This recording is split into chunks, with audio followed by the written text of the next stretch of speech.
Broadcasting live from the Wellness Wonderland, you're listening to the Wellness Wonderland Radio.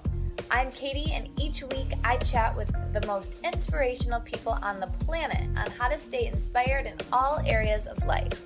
As you listen, feel free to tweet at me at Katie Dalebout or use the hashtag Wellness Wonderland. I'd love to hear your aha moments. So grab your headphones and listen on the go, or cuddle up with a notebook as we dive in deep with authentic conversations right here in Wonderland. Happy holidays, Wonders! I am back. I originally was going to take off this week and next week from the weekly podcast, but I just couldn't. I have this great episode I wanted to air today that's really a fun one, and I thought I would leave you with one final conversation of the year, and then I'll be taking next week off from the podcast for the holiday and then returning bigger and better than ever in 2016. And I can't believe I'm saying that. I can't believe that 2016 is right around the corner. I can't even with that. It's so cool. So next week, there won't be a podcast, like I said, so maybe I thought we could listen to something from the archive. I've been doing this for 3 years now. It's crazy. And so I thought it might be fun to, in the Facebook crew, if you're not there already, the link is in the show notes to this episode, join. And I thought we could vote on which episode from the last 3 years we want to elect to have us all listen to again. And I think there's really something to be said about community of listening to the podcast when it comes out and knowing that we're all listening to the same episode at the same time. So I want to re-release a past episode from the archive. So everyone cast their votes in the Facebook group or on my Facebook page. You can tweet it at me, but I think the easiest way will be in the Facebook crew, so then we can all vote, and whoever elects the most popular episode, that will be the one that we re-listen to all together in my off week. Like I said, I really can't believe that 2016 is basically here. I feel like I've been talking about 2016 for years and looking forward to this magical, elusive year coming far in the future that my book is being published in, and now it's actually here. We're about to enter 2016, but before we do, I want to just take a quick second to tell you guys how grateful I am for all of you for listening to the show and allowing me to have these amazing one-on-one interactions, deep, long-form conversations with people who I think are really awesome in a setting where both of us get to be, and all of us, with you guys listening as well, get to be so present with each other. You know, for that hour plus usually that I'm recording a podcast, my phone is off, their phone is off, and we have to be completely present with each other. And there really isn't another place in society that allows for long-form conversation with zero distractions anymore. You know, I was thinking about it before recording this intro, and I guess planes would be another place where your phone has to be off and you can have a really long, deep conversation with someone. But even then, there's a lot of distractions going on the plane, and now you can actually use your phone and at least pretend to use your phone while it's in airplane mode. So I really am so grateful that I've been able to have these deep conversations with people and long-form conversations. I think a lot of times we don't really even talk on the phone very often anymore, where I remember I used to spend hours. I actually do talk to a lot of people on the phone for a long period of time, but I think it's becoming more rare with people because you can usually just ask what you need to ask in a text message or an email, and long-form conversation is kind of this lost art that podcasts are really bringing back. And I'm so grateful to have started this podcast in 2013, and I'm still doing it today, and I plan on doing it 3 years from today as well. And who knows, maybe then there'll be another way to talk in this way with people looking into the future that we don't even know about yet. Anyway, I'm just so grateful that you listen and that I get to do this podcast. And thank you for sharing the show with your friends. Thank you for leaving reviews on iTunes. If you haven't yet, it would be the most amazing Christmas present ever if you could leave a review for the show. And even better if you could share it with a friend that you think would enjoy it. So on to today's episode. It's a bit different than all other episodes for a couple of reasons. One, it's a friend of mine who I've had long before the podcast existed, and you'll get to know my friend Abbey in this episode. And another reason it's different is, as you'll hear, we're doing it in person. So we are actually looking at each other across the table with my podcast microphone, where usually I do almost every single interview on Skype. So I'm not actually looking at the person, or if I am, it's through the computer. So that brings a different element to it. We get to be a little bit more goofy and fun, and also, we're goofy and fun because she's my friend. That's been my friend for a really long time, and we're really close friends. And the last thing that makes it a little bit different than other episodes is the fact that I recorded this really recently. I think I did this like a week and a half ago.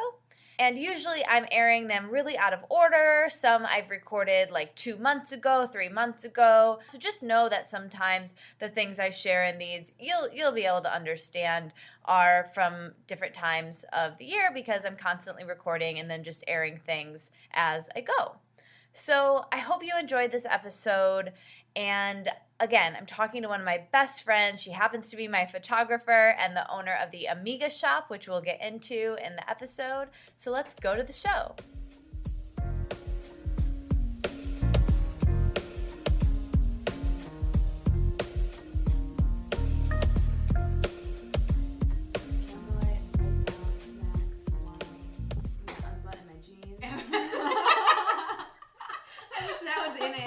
It's in it. We're recording. Hi, Abby. Hi. Who is Abby for the people listening? Abby's one of my best friends, an old friend, a photographer. Hey, you just started to look really serious when I'm talking about you, but now she's smiling. She took all my photos, so you know her from that. You're doing an in-person interview, so this is an in-person interview. We're sitting across from each other. I think they understood that when I was telling them about me unbuttoning my pants. That's true. And we have snacks in front of us. We have mood lighting. We have wine. Mm-hmm. And I'm so excited. So obviously she's an amazing photographer and blogger, and she's done my photos. She did my book cover. And lots of other really cool creative things that we're going to get into in a minute. But I think I want to start about talking about friendship and body image and being a girl boss entrepreneur and just this typical stuff we've been talking about all weekend since I've been here visiting and that we would talk about anyway. So we decided we would whip out the mic and just start recording. Thank you for doing this. I love it. I'm so excited. I listened to the podcast, and I'm nervous to all of you, just so everyone knows, but it'll be fine. And it's funny to have a face-to-face serious conversation. I know. We were saying it's funny to be able to look at each other because I usually do these over Skype, and I don't look at the person that I'm interviewing. And I wanted to go in the other room and call her. Yeah. This is better. I know. It's a challenge. So, how did we meet? Tell the folks. So we went to Spain, which some of you may know. It was Katie's junior year, right before her junior year of college, right before my senior year. And there was only 11 of us, and it was amazing. And we were all best friends, and it sounds like a fairy tale, but it was a fairy tale. And there were 2 Katies, and they were going to be my neighbors the following year. Yep. And Katie was like my little sister on the trip. And Abby was my cooler older sister. Which were not even that much age difference. Yeah. We just I don't know. It was just wonderful. So Katie and I hung out that whole trip, got to know each other, and then the next year, my last year of college, we were basically roommates. We were neighbor mates, and our houses were less than 10 feet away from each other, and so it was a constant borrowing. Yeah, I thought you were going to say commune. It was a constant borrowing clothes, getting food, running errands, driving to class, everything. So yeah, sitting in your bug and crying and talking. Yes, about boys, about everything. Also, then it turned into I moved to Wisconsin after graduating, and it turned into an internet friendship because we didn't see each other for a year maybe. Yeah. And it's been now another year and a half since we've seen each other, but we talk all the time. Yeah. So. Yeah, and I think that really speaks to long distance friendship. I think you have these friends. We talked about this a little bit last night in bed at like 1 a.m. But I think we have, and I feel like this is constantly a topic I'm talking about with people, is that, you know, we have this really great friends for different periods of our lives, and we're really close then, and then it's not that we're not as close now as we were in college when we lived 10 feet away. It's just different now. And I think, you know, when I walked in the door coming to visit you, I felt like I was in college again, and we felt just as close, but it was different, you know. We hadn't seen each other in a long time. No, I agree, but we are also, like, because of social media, like, aware of each other's, like, current lives, and so it's that same, like, relationship, but knowing what each other has been, like, doing for the past 4 years. Right. So it's not like I have to sit down with you and be like, hi, Abby, what's been going on? Well, I do this podcast now, and I have and I don't have to, like, give you a rundown. You have a baseline understanding of what's going on with me. And and I think that's good for you and I, because we are both very active on social media. But if we were different types of people, I think our friendship wouldn't be what it is, because a lot of people aren't as active as us. We both have jobs or just like it and are really enjoying it. I just blame it on really that. Like Instagram. And use those things a lot and comment on each other's stuff and like send each other Snapchats. And I think that's important to keep a friendship fresh, so I don't walk in the door and have to like give you a whole history. We can just hit the ground running. Right, but it was also, like we talked about before, she's in Grand Rapids visiting me this time, and we talked about, like, how we wanted to lay in bed and eat chips and guacamole, because that was, like, one thing we did back in the day that was, like, super memorable, which I don't even know why it was memorable, but we currently have chips and guacamole. I remember that so well, and that's funny, because I was going to ask you what your favorite memory of our friendship is, so now you can't say that one. No, I won't. Let's tell people about that one. So I remember that day perfectly. I don't know if you do, but it was winter break. Okay. And you were somehow, so I grew up in the same place where we went to college, and you were somehow back at school. I was working. You were working. Mm-hmm. Wait, where did you work? The Mac. I remember that. I forgot about that. I was a lifeguard. That's right. Yeah, you were back working, and I was, of course, there because I was always there. And we went and like we watched Grey's Anatomy. But we did something first, because I remember you took a really cool photo of me in my Hunter Rain boots. That was like we went to Woody's Mediterranean. Yes, we went to Woody's, and then we were walking, and you took a photo of me in the coat I'm wearing today. Yes, and with my Holga camera. Because those were really cool then. I have pictures from that day. They're on Facebook. We can maybe find them and link them. With this episode. Yeah, exactly. That's so funny. They're like 6 years old. It was a long time ago. But I still have that coat and I still have those boots. And we took a picture very similar today. Yeah, we did.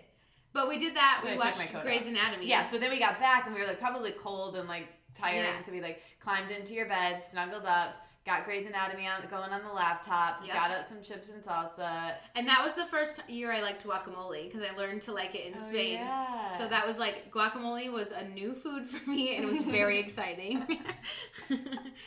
Oh, man. So, but my favorite memory, that's really hard. I know.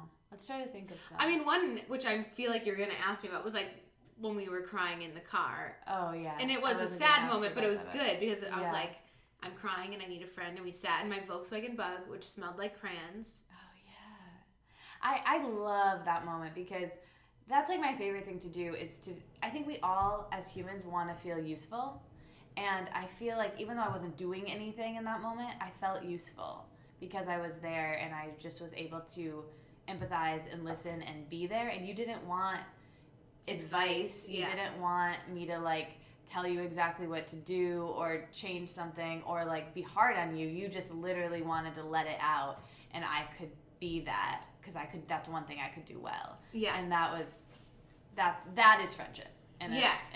So that was a good moment though, because I remember I was like not sad anymore, and it was okay. Yeah. And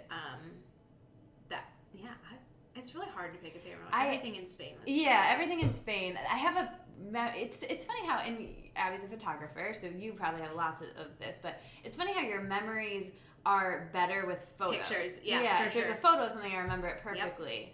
Yep. But there's a photo of this, but I remember we would always share drinks, or maybe we just did this one time. The first night. It wasn't that we did it later too, because I remember you're wearing my dress. You're wearing so it must have been later. You're wearing that dress I bought. And we were just talking about this memory earlier. I was shopping and couldn't decide between two. We were at Topshop, and it was really cool to be at Topshop. Because there wasn't any in the United States. Yeah. And I had two things that I really wanted, but I only wanted to buy one. And I was like freaking out over it. And Abby was like, all right, come on. Grabbed them both, and she was like, which one are you going to be sad if you don't get? I was like, if I take this one away, will you be sad? And you're like, yeah. And I ended up buying one. And so you're wearing that dress that I ended up buying. And I think it was like the last night actually, and there's this. We each have a straw and a drink, and we're holding. It's probably that was the last night. I know a picture you're talking about. And I'm wearing your tie-dye tank top. That's right. I'm wearing the dress. I'm wearing the dress. It was the last night of Spain, or the last night in Madrid. Yeah. We have another picture when you were wearing that dress. I hope this is interesting to other people. It probably is. Just like talking about exactly what photo, exactly what we're wearing, whose it was. Yeah. But maybe they can relate. But being neighbors, I don't know if, to me, that was the first time that I was neighbors with someone in college. And that was amazing because, yes, they weren't your roommate. You couldn't walk down the hall, but you could walk across the yard in your Uggs without a coat on, run in. It was so fun. A great one was the morning of the Princess Kate. Royal wedding. The royal wedding. Birthday. Yes. Yeah. And Katie had this, you woke up at 2 in the morning?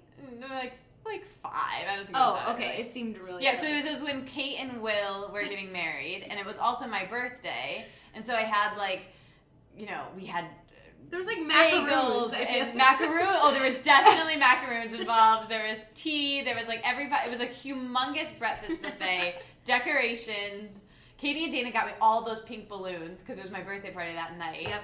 And you took some amazing photos. It was just great. It was fun because I walked over there in my pajamas and watched the news with her. And that was fun. Being neighbors, period. Yeah, done. All right, moving on to things other people can maybe find enjoyable other than just Sorry you about and inside jokes. Yeah. We're gonna just talk about inside jokes for the entire. Everyone's like, please don't turn it off yet. Please don't turn it off yet. So, okay, I think I was gonna ask you about the long distance thing and how we did that, and we already kind of touched on this a little bit, but what do you think you're really, not just with me, but just you're a really good friend. You're really good with keeping in touch with people. We talked about this a little bit last night too with you. She's the most nostalgic person on the planet, which is a lot has to do with why I'm a photographer, which we'll get into. But with friendship, staying on this vein for a minute, how do you give some tips for being such a good friend? Because you're probably one of the best friends, not only to me, but just to other people in your life that I know. I do think it stems from being nostalgic. I have this, it's kind of like the FOMO, fear of missing out. I have this fear of people forgetting memories of things that have happened. Mm-hmm. And so I never get sick of looking at old photos and looking at Time Hop is my favorite app because it reminds me of things that I actually didn't even need Time Hop to remember. And so for me, being nostalgic is huge because I always will think of a random friend, be like, oh, I should reach out to them and say hi. Yeah. Obviously, I am really active on Facebook, and all my friends will know this. When I was in middle school or high school, I was active on LiveJournal. I've always been an internet person. It's just my thing, and I don't ignore it anymore. I just embrace it. Yeah. So reaching out to people on that, sending messages. Also, my job, being a wedding photographer, I feel has really made people reach back out to me because everyone right now is getting married. Yeah. And or having babies, or their older sibling is getting married, or they're a bridesmaid at a wedding. Yeah. So a lot of people who I probably wouldn't have been friends with again since high school have reconnected, and it's a whole new relationship. But I guess with the vehicle of social media, I see no reason as to why I shouldn't stay connected. I don't know if that answers it, but I just have that fear of losing a friend. Even if I was friends with someone for a year, that year was awesome, and I always want to have that moment to reach out. That's a really great way to look at it, and I really admire that a lot because that's something that I feel is something I struggle with, or a character flaw that I have to actively kind of work towards, of me being oh, that friend if we lost touch naturally, I've never had a falling out with anyone. Right. But a lot of people come into my life and out of my life in different phases, and I'm just like, oh, that was my school friend, or that was my science class friend, or that was my work friend at this particular place. And I just am like, all right, they might be on Facebook, but I don't really think about it anymore. Where I think having that nostalgia and that awareness of, oh, I wonder how that person is doing. I think you're also, like, I do that. Like, Yeah. I don't, like, if I meet you, I'm not not with every single person you've ever met. But I definitely have people that have come in and out of my life, and I totally accept that. Yeah. But I still see what they're up to, and but really, I think a huge thing of my job and what I'm often, like, posting on Facebook is, like, oh, I've known this person since I was little, and it's like, they got married and asked me to shoot their wedding. Yeah. So I totally re-met them in a brand new intimate thing, and that way it's like restarting the friendship. That's really cool. That's happened with a ton of high school friends, which I'm very thankful for, and it's really great because cool. I mean, who you are in high school is like not who everyone is now. Right. So right. It's been really good in that way. That's really cool. And you're coming into their lives at a really pivotal, interesting time. Totally. Documenting a very intimate day. So. Yeah, and a part of a very intimate day. Yes. So when did you decide that you wanted to be a photographer and a wedding photographer? I remember, I feel, some of this in It's college. really blurry for me. I feel like I remember went into journalism, took photojournalism classes, had a better camera than everyone else in class because everyone else used school cameras, and so I thought I was like so amazing, but it was really like I had this really nice camera. You always would blame. She was so humble. You would always blame. No. She would take these amazing photos in Spain, and you'd be like, no, anybody okay. can do it. It's Let a camera. me Anybody phrase. can do it. And I'm like, oh, okay, sure, okay. It was a camera that made things blurry in the background, so everyone was like, wow, it's amazing. But for any photographers listening, it was a zoom lens. So all of my photos of Spain are zoomed in people's faces. There are no landscapes. There's nothing. It is like so hilarious. But so I always loved taking photos. In high school, I brought a point and shoot to Meijer if we were going to Meijer because who knows when something funny will happen. Which is like our grocery store. Oh yes, grocery store. But it was like all something that I could then post on my live journal. So like it was early blogging. Like I just loved it, and I had like those really sweet MySpace photos where like, you know, it was like a real camera and it was like an old school selfie. And like the mirror? Yeah, no, like you're looking down at it. And then so I always had a camera, always was doing that. It wasn't until my senior year I had applied to intern at a bunch of newspapers. Didn't get any of those internships, but like was kind of okay with that because I didn't actually really want to write news stories. And then went to Wisconsin. I was working as a graphic designer, which was also an awesome job, but I really loved photos. I just loved documenting things. I remember finding a photographer, Jill DeVries. I'm friends with her now. She lives here in Grand Rapids. And her work was like the first wedding photos that I ever saw where it wasn't cheesy and awkward looking. They were like art. And that was my problem with photojournalism is, yes, it can be sort of artsy, but it mostly has to tell the story. Right. And I wanted that balance of telling the story, but also making art. And so her photos changed my life. I saw them. I emailed her. I connected with her, did a mentor session, connected with another friend here in Grand Rapids, and just kind of made friends and stalked them and talked to them and asked them a million questions. And I got you have to do in any field. field. Oh yeah, absolutely. I think stalking people on the internet in a non-creepy way. Yeah, it's my specialty. Yeah, it's like you just have to do it, and you just have to have the balls to do it and ask people, because most of the time, I would say 85-90% of the time, people are willing to answer any question you have. And so it just happened, and I got really lucky. I was doing this at the age that everyone started to get married. So I had a lot of friends who had low budget weddings and they needed help, and I would offer to do it for cheap. And they gave me the chance, and it worked, and somehow it was successful, and it just kind of blew up from there. It was literally, it's weird because it's like a job that allows me to do the thing I was doing anyways. Get paid for it. Blog, which I was doing anyways. Like blogging is a part of the job. That's how people see what you're doing. It's still weird to me that like that is my job. It's very, because I love it. It's so good.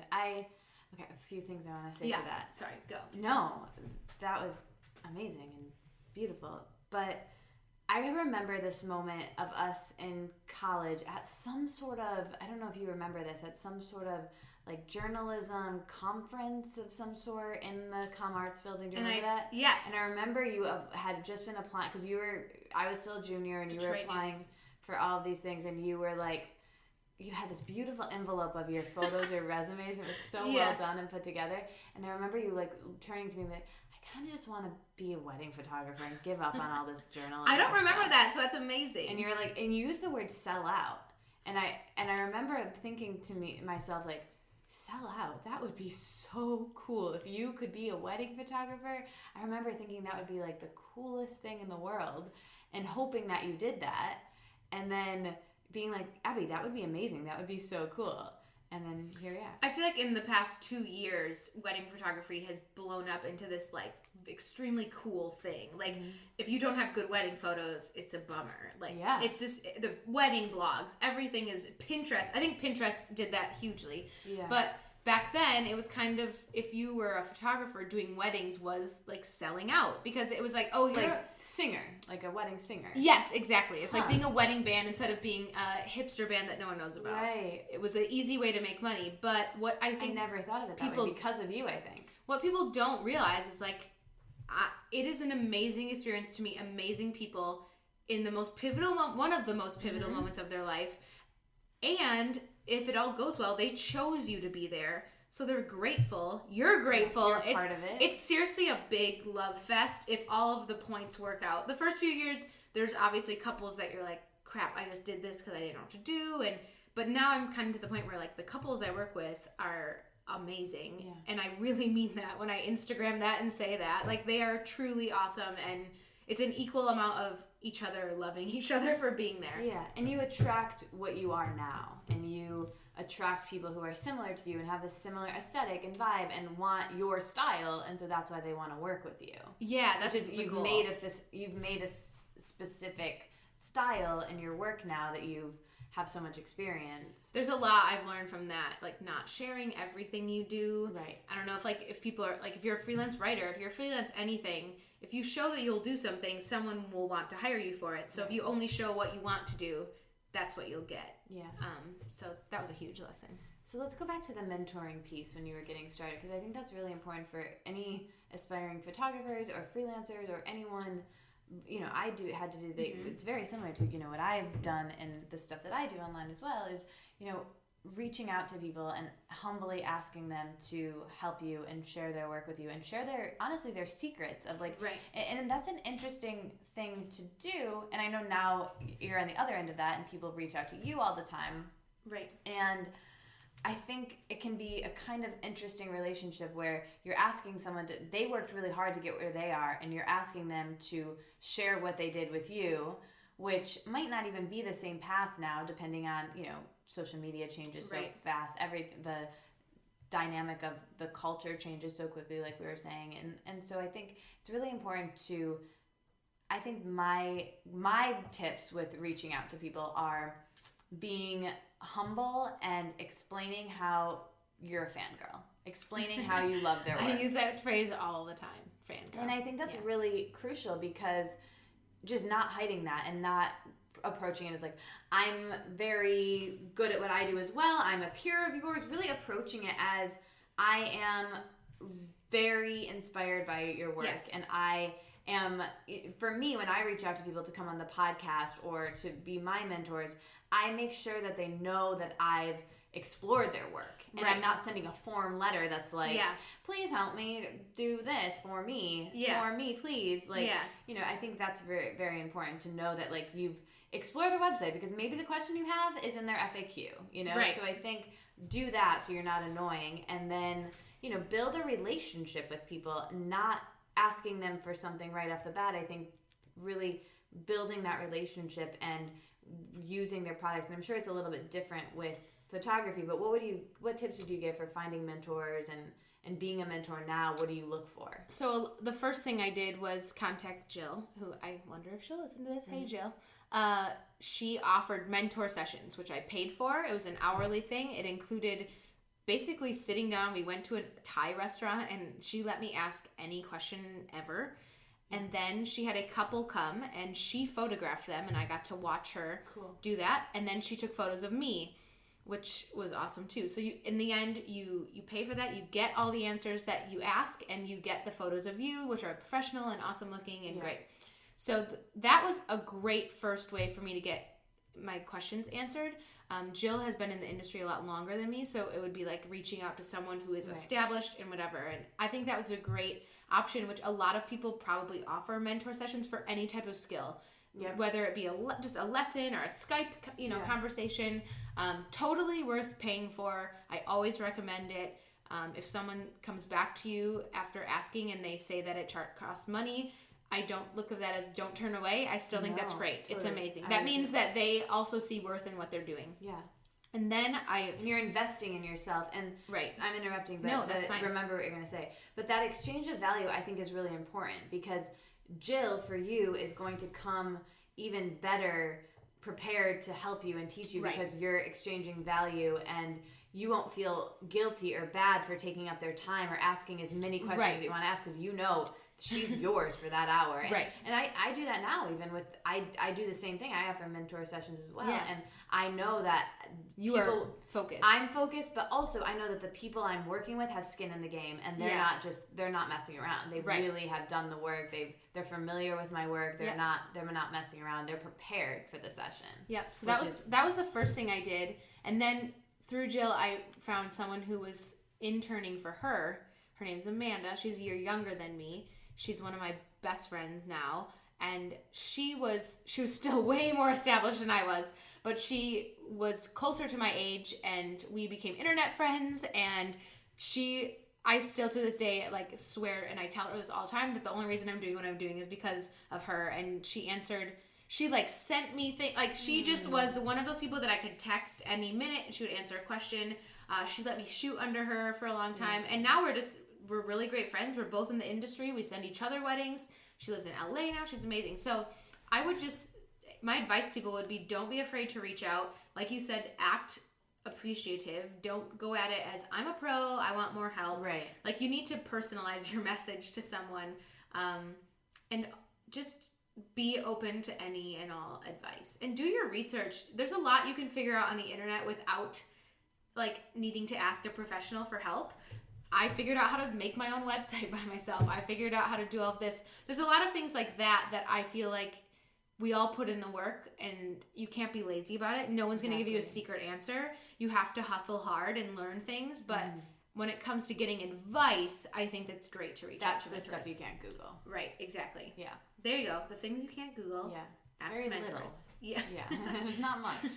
Most things are Googleable. Just Google it. I think actually that probably is Googleable, but it's a deeper level when it's that personal relationship, and you can. There's a lot of different opinions out there, but you wanted Jill's because you respected her work. She was the first person that got me into it. For sure. That's great. So, what's your favorite thing about being a photographer? That's really hard.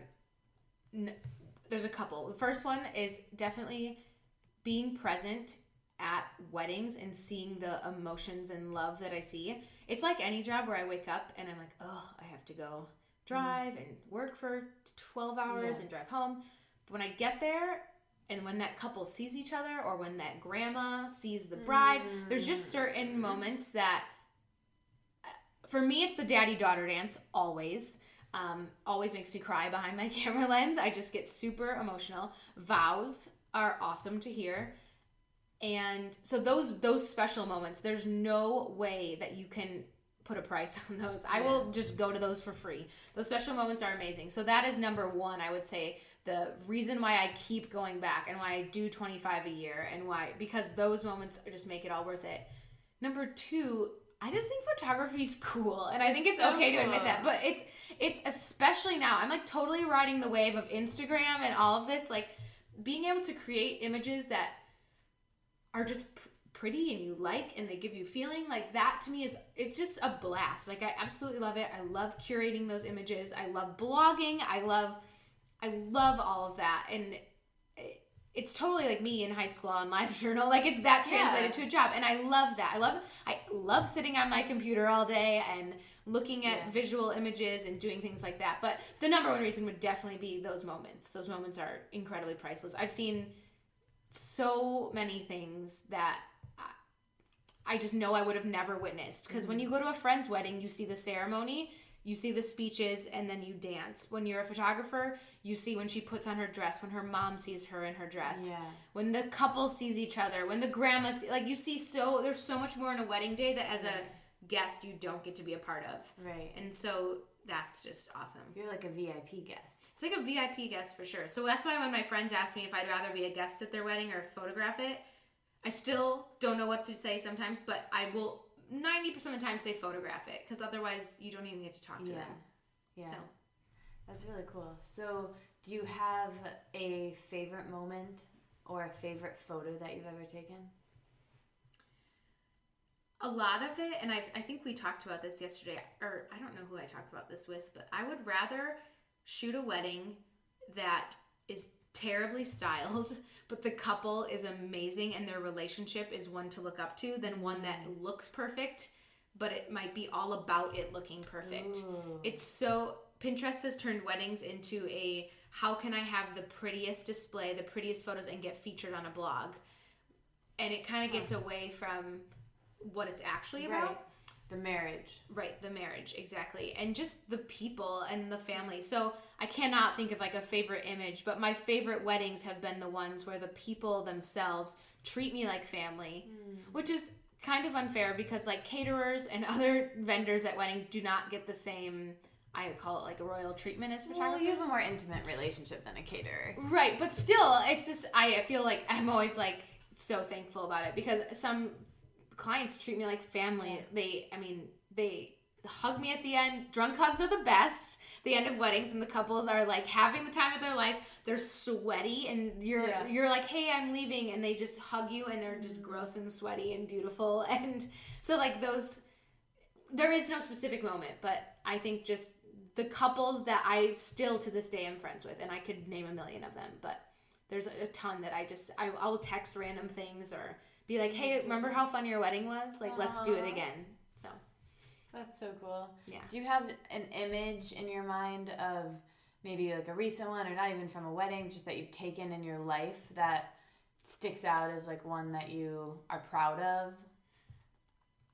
There's a wedding, and it's my friend Haley, who I'm good friends with still.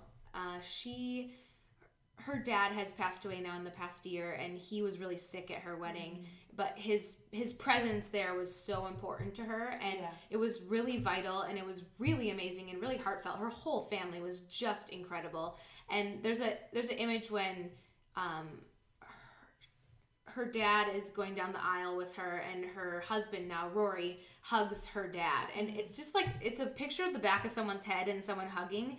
But that image, and then the following one, which is during that wedding ceremony, the person officiating said to Haley and Rory, I want you to look out at all these people here that are here to support you at your wedding, and I want you to remember this moment. And there's a photo of Haley looking at her mom and dad. And that photo, like if you just looked at it and didn't know the story, it's the bride looking. But to me, I remember them saying that, and it's to this day like my favorite photo. And I love, again, Haley I still talk to like probably 3 times a week. She's amazing, and you made a friend out of it. Right. So it really, like how emotionally invested I am has to do a lot with the images versus what they look like. Right. That makes sense. So I feel like I should ask what people listening, knowing that I have a photographer across from me, which is kind of you probably get this from like people who like don't know you well, and with Instagram being so famous, but like give us like 2 tips to like make your Instagram photos cool. Oh, you gave me one earlier. I try to slap a filter on everything. Oh, she was putting an Instagram filter, and I said, don't use those. Use Visco, VSCO. They're an awesome company. You still need to teach me how to use that. I will. Later. It's a great company. They work with really amazing photographers. They're just amazing company. Everyone check it out. Download their app. Okay. This is not sponsored. Yeah, but if you're interested. But if they want to, they can. Okay, tip number 1. I am pro selfie. I think selfies are great. I do them all the time. I don't care if people get sick of them. Screw them if they don't want to look at my face. You did a fantastic pancake selfie that this week. But if I feel like I look good, I want to take a picture of it and be like, yeah. So on days when I feel like shit, I can be like, look at that day. I love that. So, okay, number agree. 1, if you're taking a selfie with a friend or by yourself, face a window. Like, you are looking into the light. Face the window. Okay, got it. Because then the light shines on your face and it looks really great. It's really helpful. There's nothing worse than, like, indoor light with just shadows under your eyes. Yep. Number 2, I think I'm not one of those people that curates my Instagram to be, like, overall, like, visually... I do. What's the word? Appealing. No. Like, where it all matches. I do every other, like, white and then a photo. Oh, you white. do? Yeah. But I then sometimes I'm like, oh, F it. I want to Well, I look photos. up to those people because I can't do that. My brain doesn't work that way. But I do. Mine are more, mine aren't really images. Often. Right. Yeah. So I guess my advice would be always take photos of things you care about and screw what other people think. But as far as taking a good photo, don't do an angle. Don't, like, hold your camera and tilt it. That was, like, something in the 90s. That was, like, Is that what you had in your early live 2000s. Your live Oh, journal? yeah. I was like, this is art if I tilt it to the side. Like, think about, I always think Wes Anderson film. Mm-hmm. Like, very, like, not square. Center, but just square. Just things that, like, look visually appealing. Actually, this is, like, so, I don't even care. Hypocritical. I say go for it. Take photos of whatever you think is cool. Yeah. But just don't use Instagram filters. There are so many better programs out there that make your photos look more realistic and higher quality. Okay. So I just get lazy. Like, I even had another app, and I'm just like, oh, well, it's here. You can take a photo in VSCO, edit it there, and then send it to Instagram. Okay. All right. I'm gonna get. I mean, like, it. VSCO is amazing. I like do albums with iPhone photos. The iPhone camera is so great now. Yeah. So. Okay. But really, I just take a photo of what you think is cool. If you think your dog is cool, take a photo of your dog. My Instagram is purely really my cool. dog. Yeah. She has a very cool, chill dog. He's just chilling on the very couch. Very athletic dog. Very. So, question. She was reaching for a carrot, but I gave her the evil eye. I don't even want it. It was just that pause in between questions. So, you have been to a lot of weddings. Yes. Obviously. And you recently had a wedding. I did. So how did that make your wedding different than if you hadn't been a wedding photographer? You know, I thought my wedding would be a lot more different, less traditional. Like, I thought I would, get rid of a lot of the traditional things. But when it came down to it, there were a couple of traditional things I really wanted. And I was like, I don't care. But I would say that I hired a planner who was a coordinator and styled the thing, because I knew that I didn't want to be stressed out on the day of. I didn't want to be like, where are the candles? Where are the placemats? Yeah. Is it right? Like, I didn't care. I just wanted to have fun. So that was huge because she set everything up. She took it all down. She made it look pretty. She surprised me. It was awesome. Cool. So honestly, invest your money in a planner or a coordinator. It is so worth your money, and then your parents don't have to stress, and they don't have to stress you out. Everyone knows it's all under control. Number 1, that was huge. Number 2, we did our ceremony. Jake's grandpa, who we call Opie, he did the ceremony, and it was so personalized. We met with them twice before, talked about things we wanted at it. It was beautiful. My mom came up and talked. His mom came up and talked. We cried. We had hilarious moments where we didn't rehearse what we were supposed to do, and it was very funny. Jake and I both read our own vows, which I found by attending weddings is just so amazing. There's no better or worse, but even if you aren't good at public speaking, like, if you can write your own words, it's really awesome just for your guests to get an idea of your relationship. Yeah. And I think for your significant other to hear it from you. So that was beautiful, perfect, everything. I also knew that I just wanted to party and have fun, and there weren't many things that happened after dinner. It was just kind of a free-for-all, and it's perfect. It was really great. It was so good. fun. So you've been in a relationship for a really long time with Prince Jake, and now that you're married, I don't know why you call him Prince Jake. It started a long time ago. Well, it's because I'm Princess Katie. Oh, right. So I don't. I guess. So that makes sense. I don't know. He probably crowned himself. I'm sure he crowned himself. Yeah. He's in my phone as Prince Jake. Yeah. Oh. So I've been with Jake all of college. All of Katie and I's friendship, Jake has also been in the picture. Yes. And at one point, Abby gave me, or I stole, a photo that she had on her like nightstand of Jake. His mom gave it to me as a Christmas present. That's so funny. That's so hilarious. Well, she really gave it to me because it was on my nightstand for a good 2.5 years. Yeah. It's still in my possession in some way or another. But so my question for you is, you've been in this relationship for a long time, and we started to talk about this a little bit earlier, but what is your relationship advice? How do you make such a great partnership work and last? And it is work, so how do you, what advice would you give? It is, I think that you can't expect it to always be perfect. It's going to have different ebbs and flows. Mm-hmm. And I don't like to say like highs and lows because it's not really like a bad thing. Right. My advice would always, always, always be open about your feelings.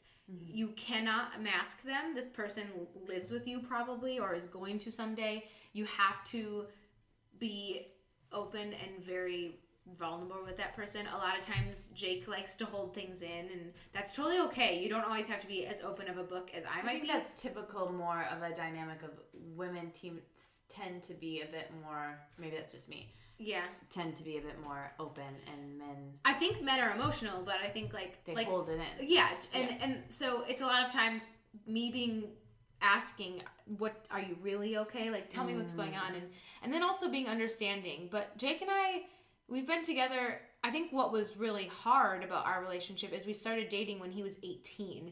You do so much growing up from 18 to now he's 25.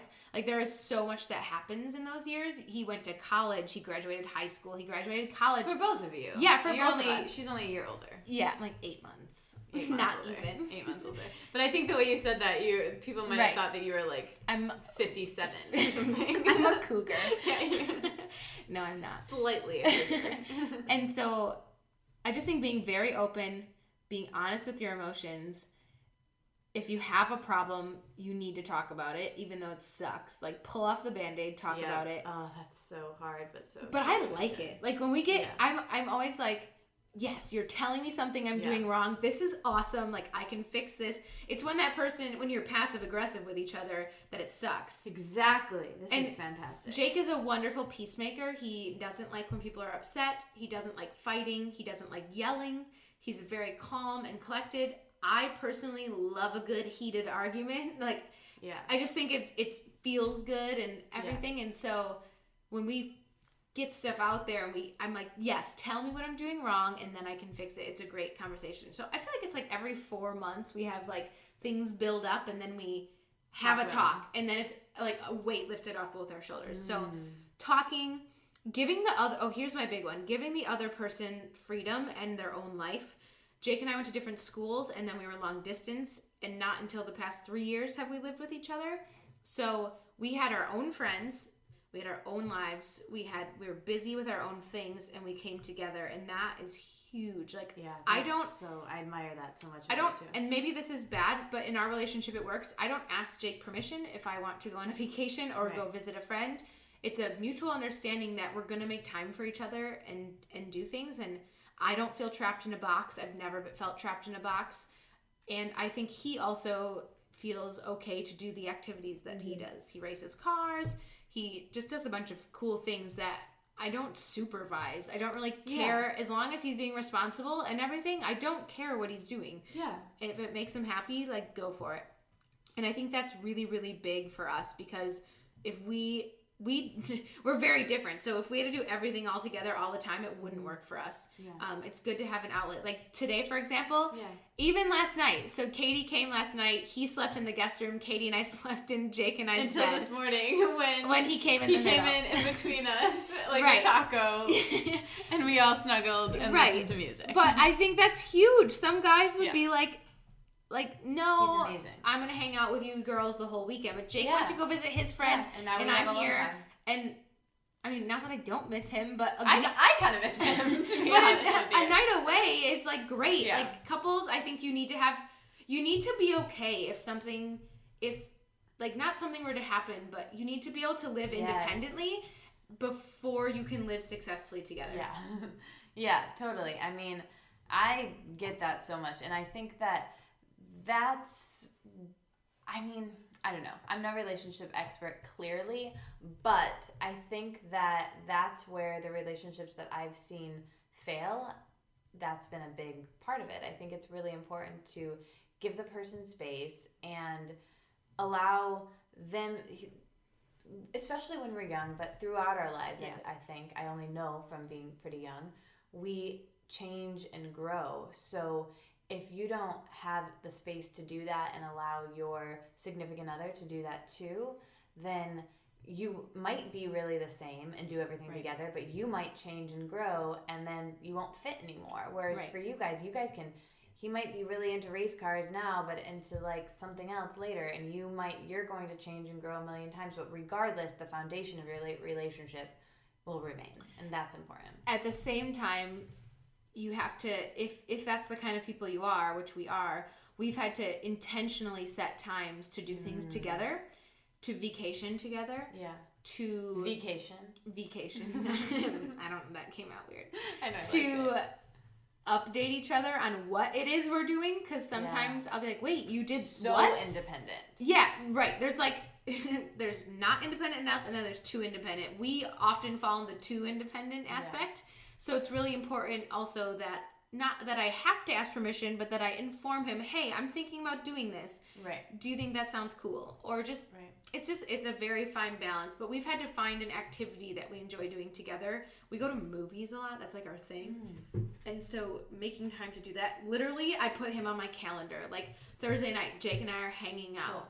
And we live together. We're married, but like it makes a difference. Yeah, that's what you have to do with any good friend, right? Like we scheduled this like a month and a half ago. Yeah, and we like have scheduled a time to talk, and we've scheduled which actually we haven't even been able to do. Right, but I think it's just you have to put that effort in with any friend, and you have to put that effort into your relationship, and otherwise they become your roommate. Right, just your roommate. Yeah, and there's like. You gotta schedule time to not just be roommates. Yeah, that's all really solid and this is all advice. learned. I'm still learning. Yeah. I'm no pro. We can do this in a year. Maybe Jake will be here. And we can see what you've learned then. Yes. I think we've already given such valuable advice in this. We got the selfie tips. We got the relationships tips. We got the mentoring embarrassed by tips. The selfie tips. Free podcast, people. Free podcast. And you're getting all this info. So another thing that we talk about a lot, because I talk about and think about all the time, is body image. And obviously, since I emote about this all over the internet and world and in IRL, it's something that's been my biggest struggle, but where did your body image struggle start? Or have you struggled? I know that you have, not maybe to the extent that I have, but in many ways. Do you remember a moment where you felt like your body wasn't good enough? Yes. It was, I said again. We're trying to be really grammatically beautiful. How many times have I said anyways? Have you noticed any? No, I haven't. Thank goodness. So I would say it started for me when I did dance all the way from when I was 3 until in college. And at the dance studio I went to from age 3 till end of high school. Dance minor over here across the table. Every year you get measured for costumes. It's just a thing. They like measure waist, your torso, your everything. And I can remember, you're in middle school, everyone's bodies are wacko because you're all aging at different levels and, Exactly. And I can remember we should have known that then, right? Right, we had no idea. It was wacko. I thought we were all the same. We were all going to change, And it wasn't just me. I remember... I don't remember specifically who or what, but I remember we got, everyone remembered your waist measurement. That was, the thing. And I can remember, you get measured, and you go back over to the bar, and everyone would be like, what was yours? And we would ask and say, and I wasn't by no means, a big person. I have this, me and my mom, we have this cute belly. It's a thing. It's a genetic thing, and it's totally cool, but we have it. And I remember just saying, and my friend was like, oh, well, I'm this. And you do the math.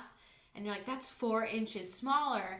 And I think that's where it started. Also, white tights and a black leotard is not, it's not forgiving for anyone, especially little kids. And once you're aware of that, it was just uncomfortable. I remember having to wear a bra under mine, and some girls didn't have to wear a bra. And it was, just this whole thing. I would say that, and I still can remember this time in middle school for the first time looking at myself from the back. You know, you have like one of those mirrors, and you're like, that's what I look like from behind, and like it was this weird moment.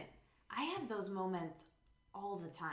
Oh yeah, I mean, those dressing rooms are evil. Dressing rooms, windows, you know, like everything where it's. You think that you look really great in an outfit. You might feel really great. And it happened to me today. We were shopping today. And I like took off my coat to try on like a scarf. And all of a sudden I was like feeling really good. Everything's great. I'm walking around. And I get this look. And you just, for whatever reason, the way you thought of yourself in your mind doesn't match what you see. Yeah. And it instantly just like turns something in your mind, you know? Yeah. Has that ever happened to you? Yeah, it does. It does, because I love looking in mirrors. Who doesn't look by a mirror when you walk by? Like, it's just like instinct. Yeah. And it totally does. Totally. It's and then the other is true too, where you'll be awesome. Like, damn, I look so good right now. Right. Wow, I felt really shitty about myself, and I look really good right now. That's the best. That's way better. But I think truly, like, what you think of yourself when you're younger, it kind of like, it carries along the whole way. Yeah. So, you know, I relate to that a lot. I mean, I had many moments like that being younger where I was never the biggest kid, tallest kid in the class, but I was also I erred on that side, then I was never the smallest kid either. Right. And I think, you know, when you're that, you know, if you're the smallest kid, maybe these things don't happen. I'm sure there's other stuff, you know, if it wasn't this. And this is something I've been learning a lot, which is interesting, and I wanted to share with you anyways, is that if it wasn't this for me, it would be something else. It would be money, or it would be relationships, or it would be career, and this just happens to be my thing that I have in my head so much. And I think that it's really important to look at the things that are going well in our lives, and then that helps you not put so much so much attention on the physical.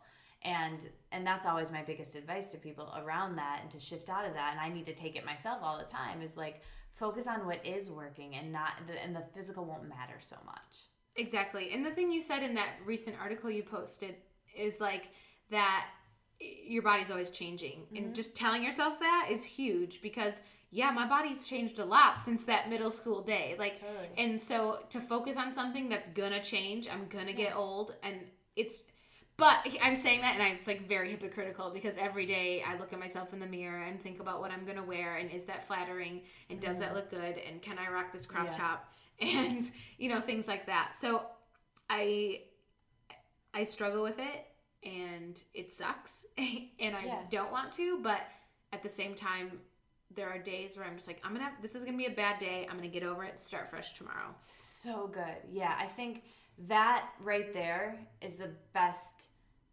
advice ever. I mean, I have these bad body image days, and I try to not let them turn into bad body image weeks or months. And so when you say that about when you still have them now, what do you do to shift out of it?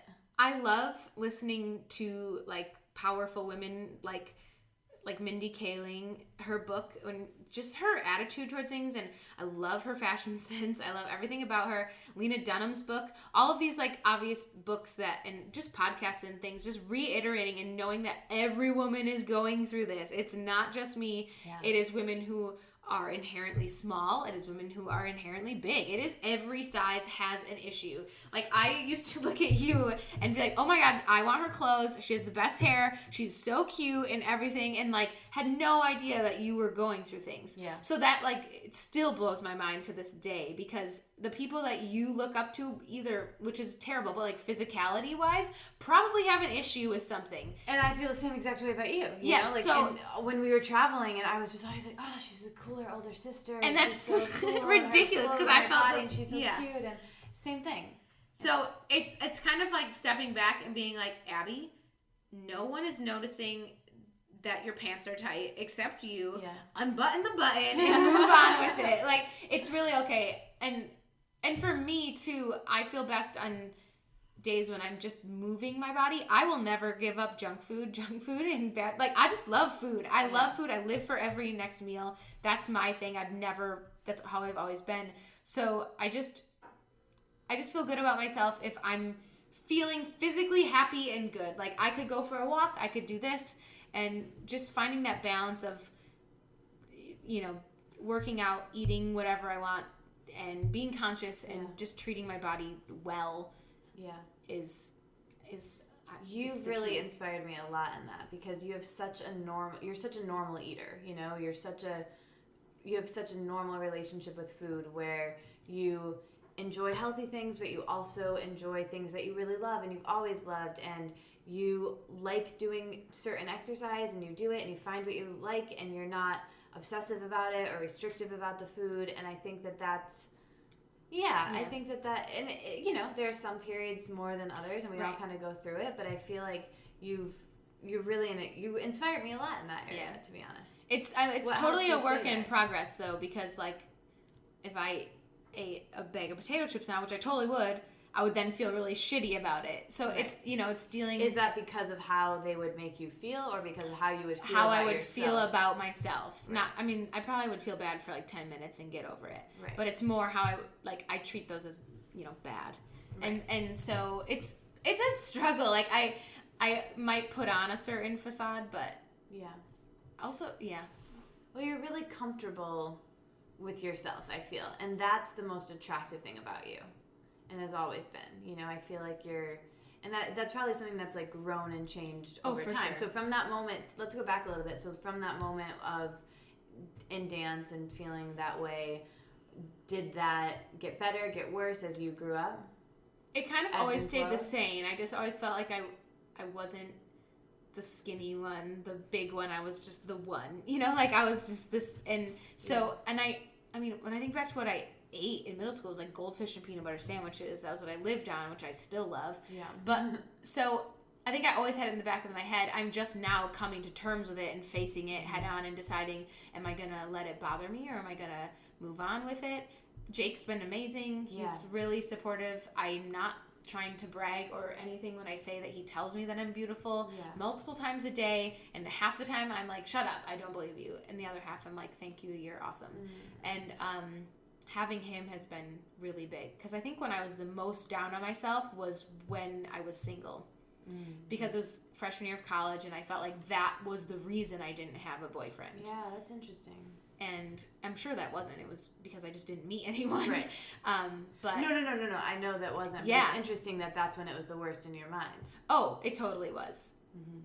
And because I just, that's your first thing is like, oh, I must not look. Right. Especially freshman year of college, you're all sorts of confused. Yeah. You don't know what's going on. All the time. Right. Yeah. And so Jake's helped. At least he's been a constant where when I might feel like crap about myself, I've never gone to an extreme of either way, because I knew that he still liked me. And so I hate to admit that, because it's like a boyfriend, but I don't know. He's been helpful. Have you ever talked about body image with him? Totally. I can remember crying once about it. Like, really? You don't understand? Because I'm really hard on him what he eats. I'm kind of hard on myself, but I'm very hard on him when he eats. He'd like make a plate of food and I'd be like, you're gonna eat all that? And very judgy, like so judgy. And it's been he looks at me then like daggers, like, are you kidding me? Are you saying that to me right now?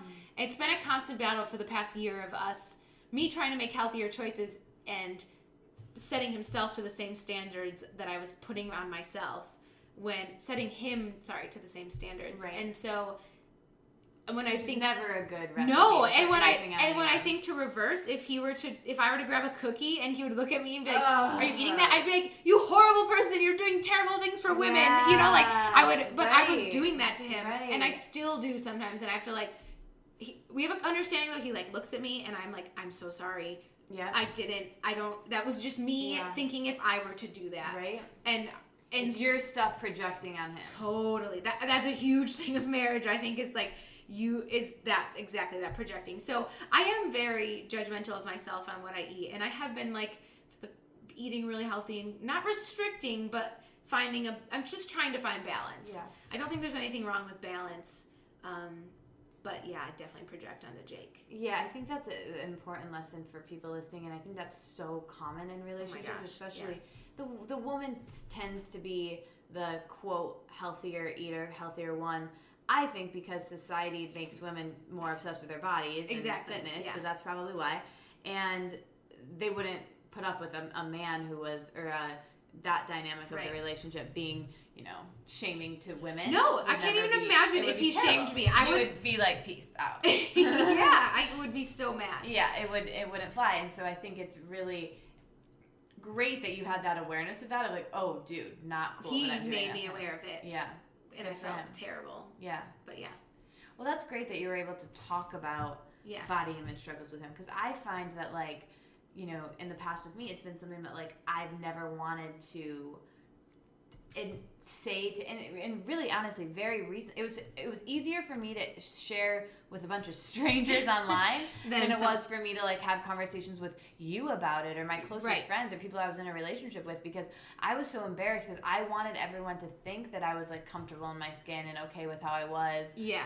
But I wasn't. Inside, I was, like, constantly, not, there were times when I wasn't, but for the most part, since I was a kid, I was constantly really bad about it. And like I said, there were times when it was worse and times when it was better, but sharing that was really difficult for me. But I'm so glad now that I have, and I'm able to online and in real life, because when you share your shame can dissipate and it goes away. It's not as powerful over you anymore. Yep. And that has been the biggest, most helpful thing in my life. And, like, my body's changed, and it's changed a lot in the last year, but it's different than when I really hated my body before I ever talked about it, because at least now I can talk about it, and I can, if I'm feeling this feeling, I don't have to hide it and hold it in and be like, pretend everything's okay and slap a smile on my face and laugh. I can be like, this is how I'm feeling, and it really took me out. And if someone can relate, and of course I'm not doing that, like, with everyone, and, like, the cab driver, excuse me, sir, I just caught a glimpse of myself in the mirror, and I looked like a whale. Can you please give me some support? But, who knows, that is probably something I would do, to be honest. Yeah. But, I think just having support, whether it's your partner, whether it's your friends, whether it's your people who listen to your podcast, is so crucial, because, like, holding all that in, whether it's your journal, is just a lot. Yeah. And it's too much. It's way too much. And I'm thankful that I can tell him those things. And I'm also thankful that he gives me an evil eye and yells at me when I do something, because I do feel terrible. I do feel like, oh my gosh, I can't believe I did that. I'm so sorry.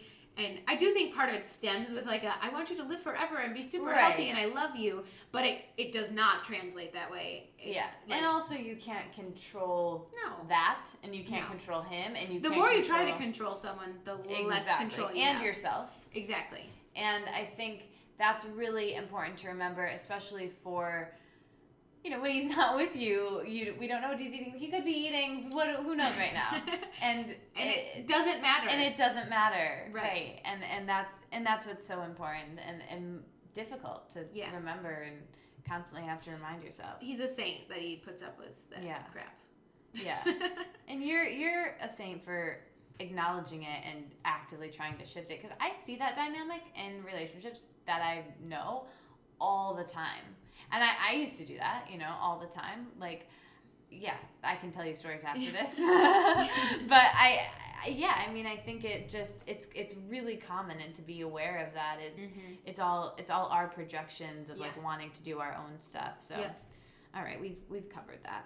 So, and one quick last thing on that is that also I should be more looking up to the fact that he wasn't caring about not what he was eating, like, just that he was being a normal eater. He's totally happy with himself. Yeah. And, like, he had no mental or physical restrictions on himself. Yeah. And it was more like I was, like, jealous of that. Like, how can you just eat that and feel fine? Exactly. Good awareness. And, like, I'm just, so. This is like therapy. They say a good interview should be like therapy. So Perfect. This is good. So, any before we shift out of body image, anything else that you would share about your experience that was, like, a time where you were able to shift out of it, or a time where it was really rough, and any tips that you would give anyone, anything on that vein that you want to share? I would say that I feel like we're in this time right now where everyone is like pro diet, pro fitness, whatever, but then there's this other half that is anti-diet, anti-fitness, anti-this, and I totally am on that side, but I do believe that there is nothing wrong with moving your body and finding a way to feel good, and whether that's yoga or walks or a HIIT work, just anything. Like, I think it's really important, and what has helped me a ton is that no matter what kind of day I'm having, no matter how much I weigh, no matter what I look like, if I move my body and use my body to move in a day, I feel better about myself no matter what I look like in a mirror. So, and for me, that's been huge, because it's just been an outlet to be like, my body is awesome. It can lift things, it can move things, it can run, it can do this. And it gives me like a sense of power, instead of looking at my, stomach or just looking at my arms being like, oh, those aren't little arms. Those won't fit in tiny cap sleeves. I'm like, those are muscular arms that can pick things up if I need to move heavy things. And it's just been great. So I think there's a healthy balance. I think there is as far as fitness is concerned. I think that we're meant to move our bodies and be happy and run and walk and do everything like that. So, and find something that works for you, works in your life. Mentally and physically works for you. Yeah, I think that's amazing, because you're able to look at your body for what it can do rather than for how it looks. Exactly. And that's everything. That's so important. And I think it really speaks to the fact that we aren't just our bodies, but we do live in our bodies. Right. And there's what you were saying about those two camps of people. I think both camps are growing, because I think people take the camp of being over obsessed with wellness and health to an extreme, and then extremely go in the other camp. And people take that camp to an extreme and then extremely go in the other camp. Yeah. And so it kind of becomes polarizing, where I think being moderate in the middle is the goal. It's just, I think that's hard. Just not even moderately being in the middle. Just do what feels good. Kind of like, I don't know much on intuitively eating. I feel like I probably do it. I don't know about it. But like, as far as, it's like intuitively moving. Can that be a new thing? If you feel like you have a lot of energy to burn and you need to go do something, go do something. But if you wake up and you're like, I'm exhausted, I'm tired, I don't want to do this, don't go. It's that. But don't you think you have to push yourself at some point? Because I feel like if you said that to me, I never feel like doing anything ever.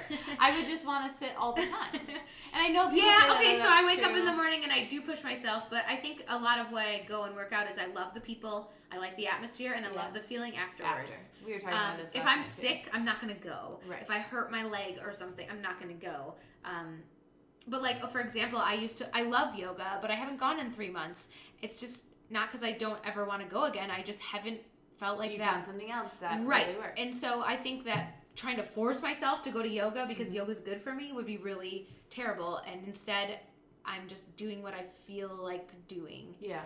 In the summer, that's running with my dog. I hate running in the winter. I hate running on a treadmill. But in the summer, I get to look at houses and do all sorts of things. So I think just listening, I want that to be a thing, intuitively moving, whatever you feel like. Yeah. Don't you have like a mini trampoline? Yeah. It's like covered with stuff because I'm moving right now. But yeah, like whatever you feel like doing, I think you should do.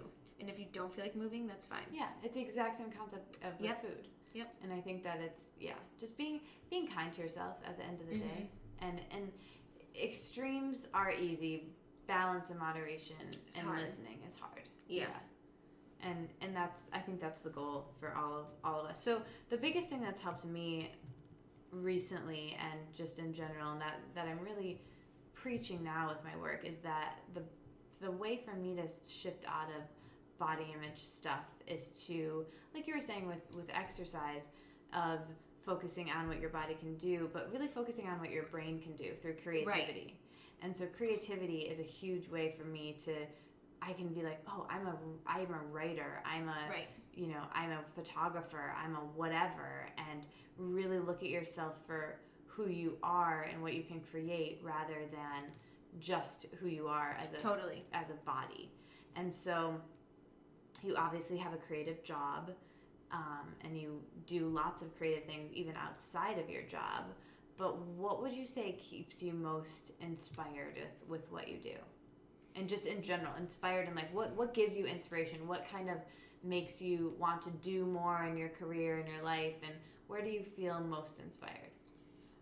it's funny to ask that question at the end of wedding season because it's like the time of year. It's like the end of a school year where you're like can finally take a deep breath and recharge for the next year. Yeah. But as of lately, if you ask me this today, like what is inspiring me, I'm leading a photography workshop with I'm co-leading a photography workshop in January with other photographers, and that has me super excited. The idea of like sharing the knowledge I have, kind of like what we earlier talked about, but in a setting I love camp. Camp is what I grew up with. Yeah. I'm obsessed with camp. I've gone to camp every year since I was little. So kind of creating an adult camp is my dream. And so that is like super inspiring to me, is looking forward to that. It's also making me think of all the things I should be doing for that. But that is what my focus is on right now. And thinking about in the future is how I would love to be able to incorporate that. Yeah. I think that shooting 25 weddings a year will not be a forever thing. That's really tiring, and eventually I'll become old and irrelevant. But so right now I'm really into that. But you'll do mine. Totally. Yeah. No, I don't know. I kind of want to just be in it. I'll hire you a photographer. Okay. How did you choose the photographer? I'll shoot your engagement photos. Okay. And I'll second shoot your portraits, but I want to be present for everything else. Okay. Yeah. How did you choose your photographer? I feel like 80% of your photographer is you want to have someone you can hang out with for your whole day. And so Rachel and Rico I met in California, and I love them. I love Rachel. Cool. Also, they're incredible. But I just really felt totally comfortable with them being with me all day. That's really cool. That's really cool. So another aspect of your business now is growing into another thing. Tell us about the Amiga shop. What is it? So I shop a lot on Instagram. I find artists, they make t-shirts or macrame or things, and I buy them. And rings, jewelry. I was spending a lot of money.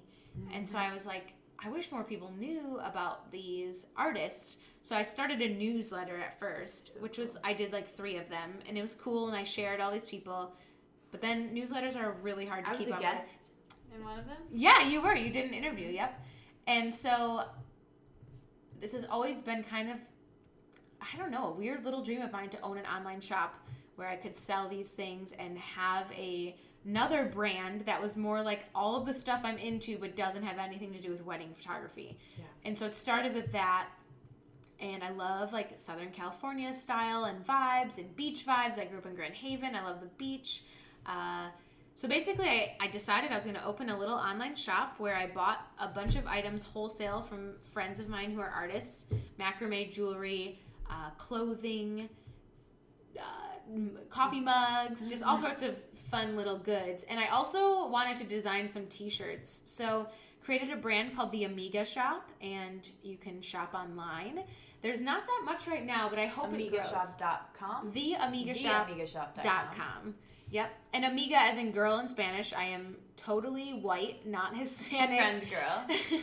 But I went to a surf trip in Nicaragua about a year ago, and it was called Surf with Amigas. Every girl should go on one of those trips. Also go to surfwithamigas.com. I could talk for 1,000 years about that, but surfwithamigas.com was amazing, changed my life. I met 11 or 14 or something like that. Amazing women, ages 21 to, I think the oldest one was in her 60s. Cool. It was a whole week where we surfed and did yoga, and mostly surfed, and they were amazing. They had great style, and so that's where the inspiration came from. Cool. I didn't know that. That's where it came from. Yeah, totally. You told me when you started it that, and maybe this is part of it, that you just thought it would be cool if friends walked around with all your friends walked around with shirts wearing Amiga, and I was like, yeah, sign me up, and I ordered 12. It's kind of like girl power, like modern day girl power. Yeah. So I think, except for the t-shirts that are hand screen printed by some guys in Grand Rapids, but most of the other things I'm selling are all made by girls. Very cool. I can't decide if I want to solely go that way or just... That would be cool. It would be cool, and it is that way so far, but I don't want to diss a dude if he's got some cool art. It's not even a diss, it's just you really love it and want to share it with people. It's what I do with the podcast. You're a curator. You're a curator and of I'm stuff a girl, you like and sharing it. Yeah, so there you go. You run the shop, and the people in your community trust you to bring in cool stuff. If you have something that's just totally not... Right. Something that you love. You're the through line. Right. That's what I do with the podcast. The cool thing is, too, that, it is like a store that I designed for myself. Like, it's all things that I would want. Exactly. I do have in my house. And so, I have. Yeah, Katie has everything. So it's been really fun. I would love for it to grow and become something else, or just keep growing. And you hear that, people? TheAmigaShop.com for all your online shopping needs. Yes, exactly. Christmas is around the corner. Maybe I'll give listeners a discount. Yeah, Christmas might not be. Maybe I'll make Wellness Wonderland. Yeah. If you're listening, Wellness Wonderland is a coupon code, and that will get you 10% off. Perfect. All right. You heard it here, folks. Everyone, get your sweatshirt, get your t-shirt, get your tank top. If you're me, you've got all three. And it's all I ever wear. And then we will all, in the Facebook group, post your selfies of you. Totally. And that would you be can so spray it with a Wonder perfume. Oh, perfect. Which Abby took the photos of. Yep. That's so great. I'm so proud of you for everything you do with your photography and your creativity, and really with Amiga Shop. Like, as soon as I saw the idea and I saw the logo, I had a nervous breakdown. I was so excited and so proud of you. She was so nervous she accidentally placed an order twice. Oh yeah! And I had to refund her because it was like, Katie Dalebout spent $300. And I was like, I don't think she meant to do that. That's so bad. I would have just been like, whatever, I want to support you. I don't care. Oh, that's so great. I'm just so proud of you, and I'm so happy that everyone listening can go check it out. And I really want to see you guys rocking your Amiga sweatshirts and tank tops. We're going to collaborate, too, eventually. Yeah. And make, like, a shirt that has to do with both of us. Yeah, so tell us your ideas. Yeah, if you have any sweet shirt ideas, or what's, like, a shirt you've always wanted to wear and you wanted to say something, but we'll make this like a Kickstarter. So if you say what you want to do, you have to buy it. Yeah, you have to buy it contractually. Yeah. Or if you know any really cool artists, or you make something. Yes. And you want to sell it in the Amiga Shop, there's a contact form. Yep. Or post in the Facebook group. I'll tag Abby. Yeah, totally. I'd love to know. I would love to connect the Wellness Wonderland group. Yeah. So I'm psyched about this. This is the start of something. This was genius. This is very genius. I'm really excited about it. Anything else about Amiga Shop that we need to cover? I don't think so. It's just really fun. Just out of my house. And it's going to grow. And, today we were walking around Abbey City, which is amazing, and she was showing me around Grand Rapids, Michigan. And we were going in and out of stores and shops, and she is so personable and so kind and connects with people and listens to people, almost like we were the shoppers today, but almost like we were the shop owners. And that's how I feel like the Amiga, even though it's online right now, I feel like I can feel your presence in the shop. That's awesome. With you're welcoming me into the website. That makes me happy. And maybe that's because I know you, but I really don't think it is. I think I would have felt that way about. And here's the thing, people. If you look at Abby, I want to, and I say this to you all the time, I'll see your Instagram photos and I'm like, I want to dress like you, I want you to style me. But you kind of can now, because you can just go to the Amiga Shop and buy my clothes. Yeah, the stuff that you're into. I'm currently wearing a sweatshirt, no bra, and leggings, and really ugly slippers. And my jeans are unbuttoned, and I have 7 sweaters on. So it's all relative. We both look really cute. So now I have some interesting questions for you. Go for it. What is the best advice that you've ever been given? Oh, that's so hard. I don't know what it actually was literally. My mom has always just told me to do what I love. And I think that's why I'm here today. She helped me. Great. Yeah, she's amazing. She helped me start my photography business. She gave me my first money to buy a camera. Second advice is kind of what we talked about earlier, where I was told to only show what I want to do. So only project. So with my photography blog, if there was something that I took photos of that I didn't enjoy and didn't fulfill me, don't show that, because then you're going to do more of it. You got the money for it, you got the experience from it, move on. Yes. So show what you're passionate about. Don't just show that you're working for the sake of the fact that you're working. So what's the worst advice you've ever gotten? Maybe I really cannot think of a specific thing at all, but I would say when people tell you that you can't wear something because you're a pear-shaped body. I hate those.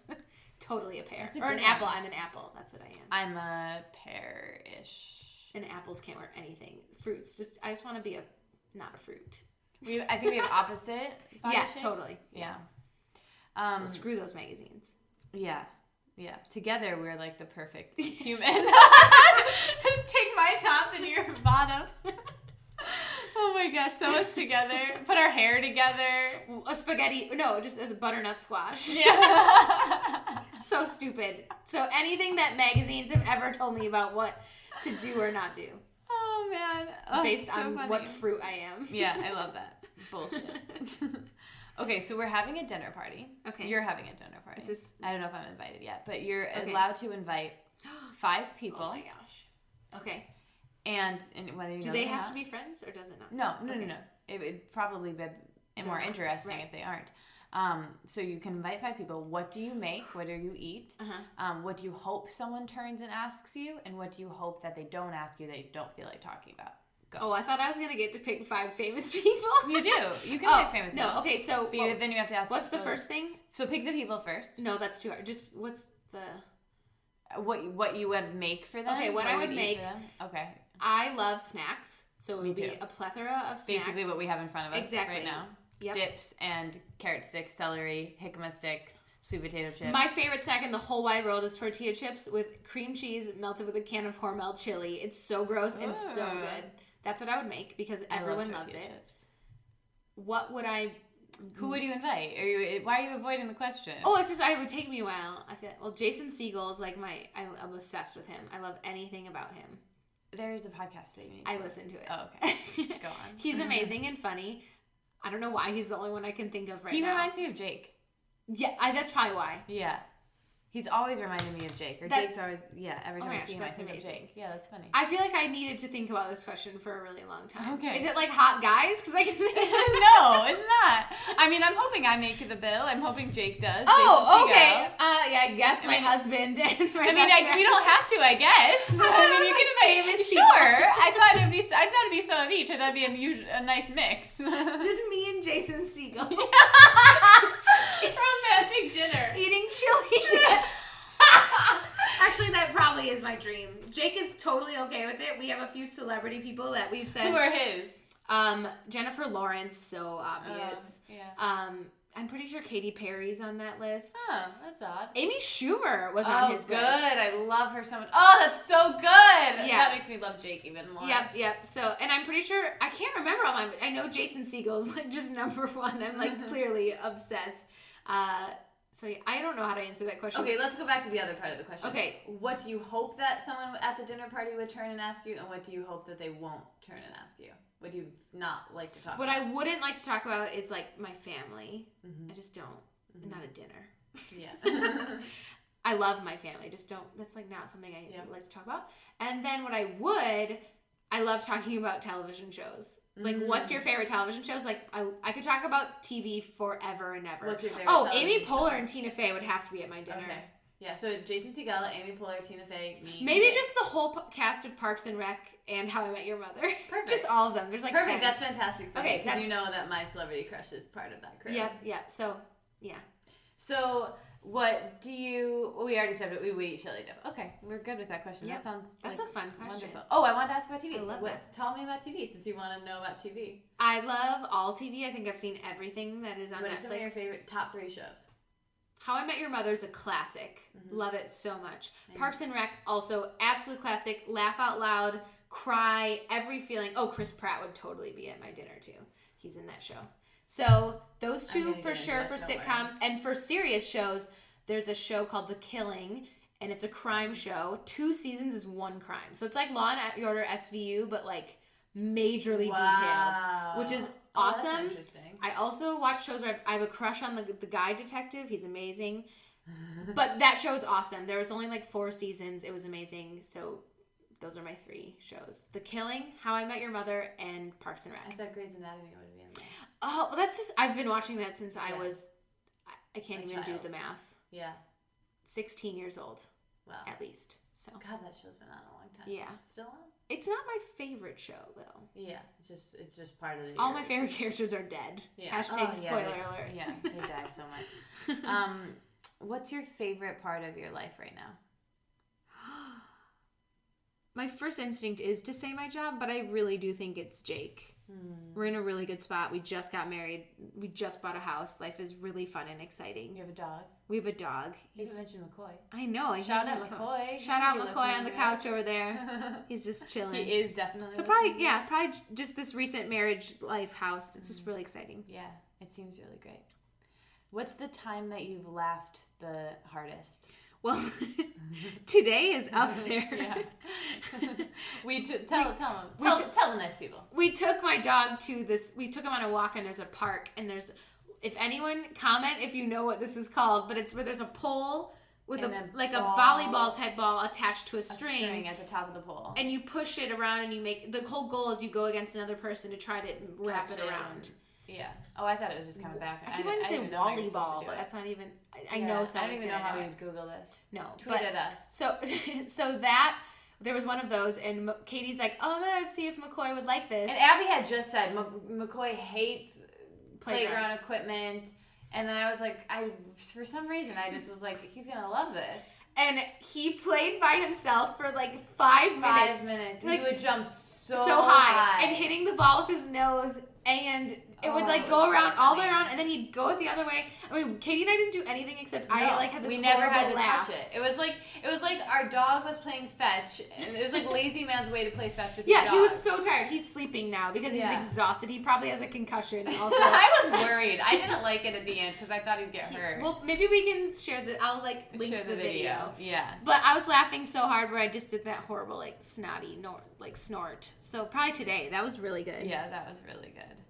So, do you have any funny travel stories? I don't know. I wrote this down that I wanted to ask you. It's not you funny. Travel a lot, I went to Nicaragua in January for that surf trip, and my flight left at 6 in the morning. Yeah.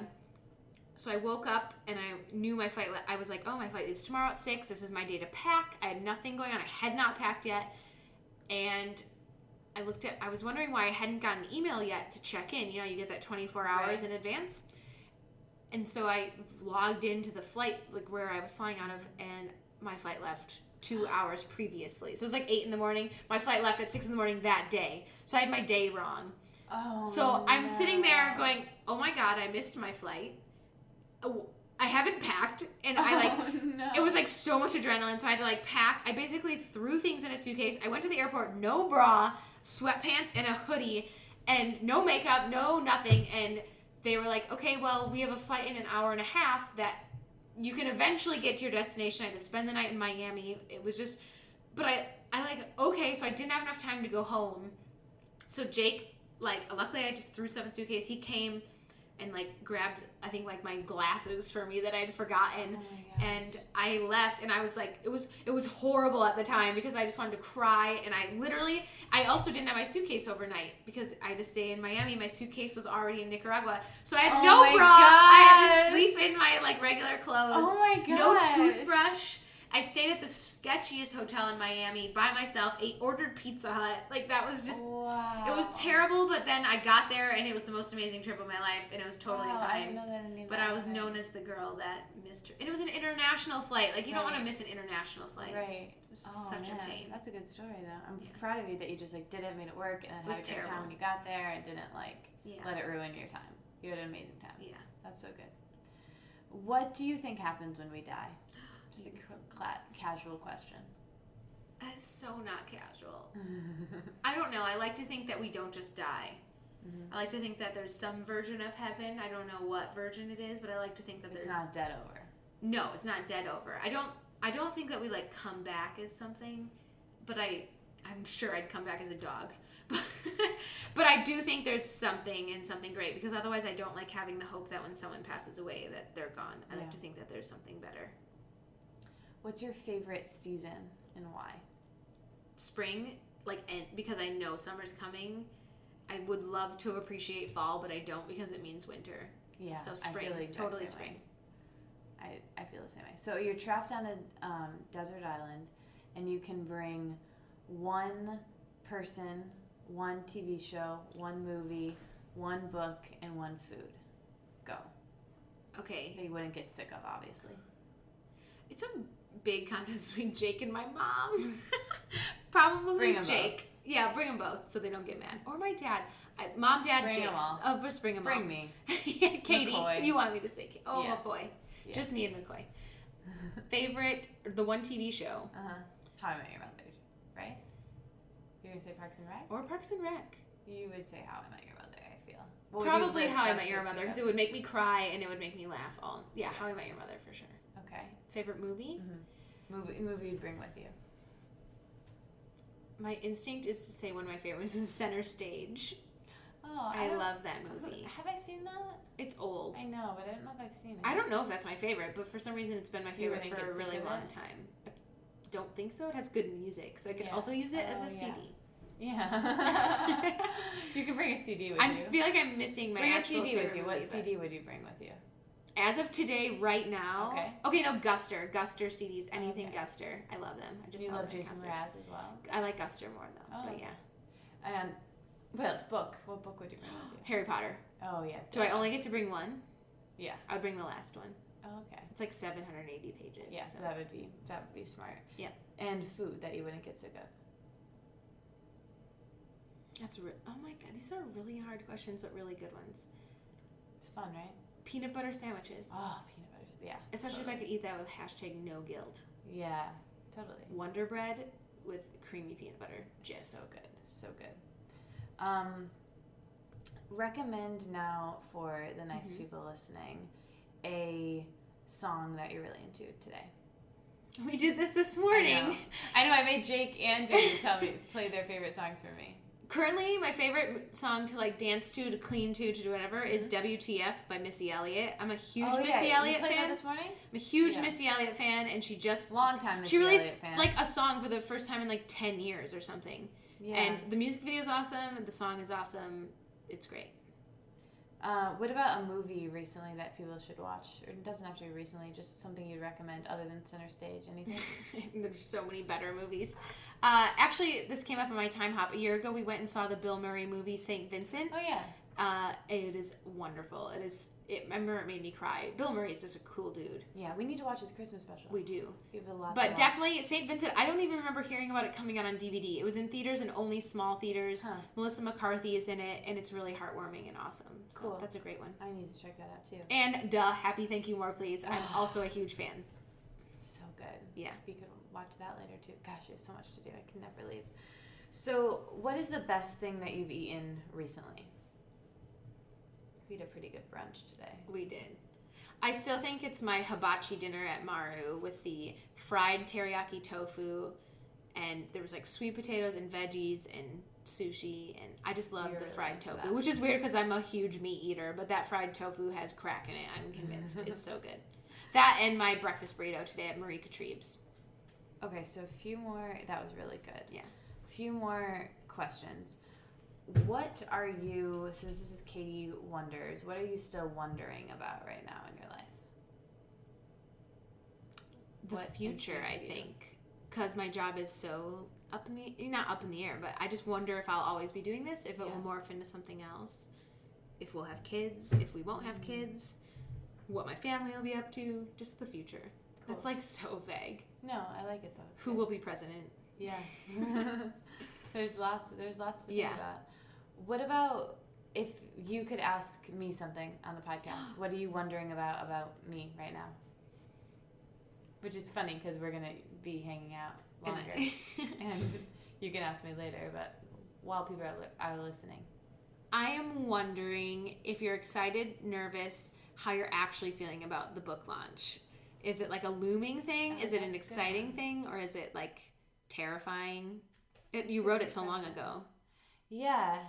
I don't know. I have a lot of feelings about it at the same time. Like, I'm very excited, and I'm extremely proud of the fact that I did it. Yeah. And the fact that I don't think of it just as mine. I think of it as you took the cover photo. Our friend Laura, shout out to Laura. That's why you're so great. Hi, who's Laura. our my other big sister with Abbey, and she designed the cover, and their names are on the cover, and that just makes me really proud and happy. That's so cool.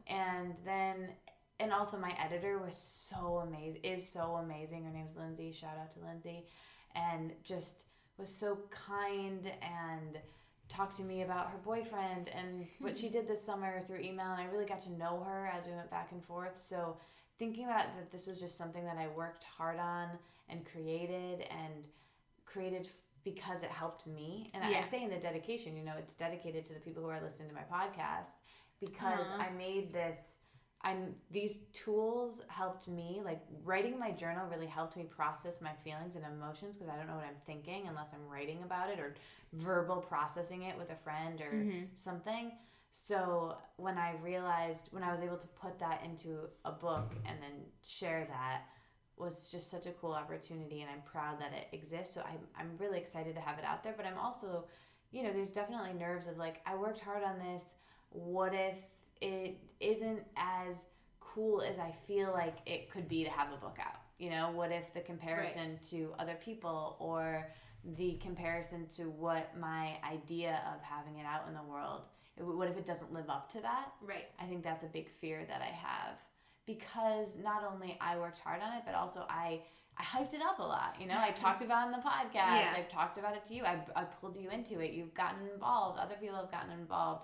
I want to make my publisher and my friends who helped me and my editor proud, and I want to do the work justice. And then at the same time, it's also, I've changed and grown and expanded so much since I wrote it, that it's not that I don't stand by it. I stand by every word of it still, and it's so who I was then and who I am now in lots of ways.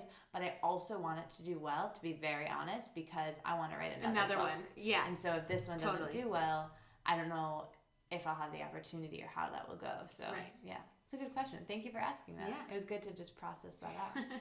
So as you know, because you listen to the show, but the last question I ask everyone who comes on the show I don't even remember what it is. Yes, you do. The name of the show is The Wellness Wonderland. If I offer that to you, to live in a wellness wonderland, what does that mean to you? What does that phrase mean to you? What comes up? Oh, man. I should have been more prepared for that. It's okay. I like it off the cuff. Yeah. To me, I feel like how I think of other people, if we're in talking about body image, when I'm thinking about, like, I look at you and I don't think about body things. I think about you as a personality, and I think it would be beautiful if we could all look at ourselves in the same lens that we look at other people, because we are totally harsher on ourselves. And so that is huge. Oh, that's such a good one. I also think that we would just all be a lot more open in real life, not just on social media, like actually asking how someone is and answering, and just a really lot good at that. A more open and happy place. I don't know. It's so like, I wish I could have thought of a better answer for that. No, I actually think that's really beautiful. What you said at first, especially about looking. A wellness wonderland to me, and I stole this just now from you, is if everyone could look at themselves like other people see them who really love them. If you could look at yourself like the person who loves you the most looks at you, that would be a wellness wonderland. Yes. Done. End of story. Yeah, totally. Trademark it. Yeah. Yes. So what's... And we could all wear sweatpants all the time. Yeah. I basically do.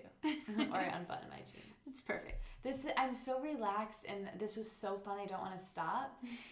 Did you have fun? Oh my gosh, this was fun. I could have done this forever, and now I want to do a million more podcasts. Yeah, and now I want to ask you more questions. I want to bring conversation starters with us to dinner, and I want to just keep doing this all night long. I don't want to hang up right now. But people are probably like, I have things to do. I know. This is really long. Whatever, people. Free podcast. Listen while you do laundry. Listen while you walk. Listen while you drive. Done. Keep your eyes on the road. Perfect. Anything else you want to say? No, this has been wonderful. I feel like I'm a part of the Wellness Wonderland community. I listen to podcasts. I read everyone's posts on the wall. So it's really fun to actually talk. And Katie links to things all the time, and so it's just fun to actually talk. And I'm really nervous to hear my voice, because it's gonna be so high pitched and Midwestern. Beautiful. You are beautiful. We're both Midwestern. Beautiful. We say anyways. We say I say sorry for the ums. I say breakfast. I love you guys. Thank you for listening. Abby, thank you so much for being here. I love you so much. And where can people find you? They can find me on Instagram at Abbey, Abbey, Elmore, Moore, and abbymoore.net. And theamigashop.com. most Tell us your importantly, t-shirt ideas. Theamigashop.com. Tell us your t-shirt ideas. Buy everything. And Wellness Wonderland code 10% off. I will do that ASAP so that's legit. That's super cool. And also, if you're getting married. Yeah, if you need a photographer, I travel all over the place. I will go all over the U.S. Please hit me up. It's really fun. Peace out.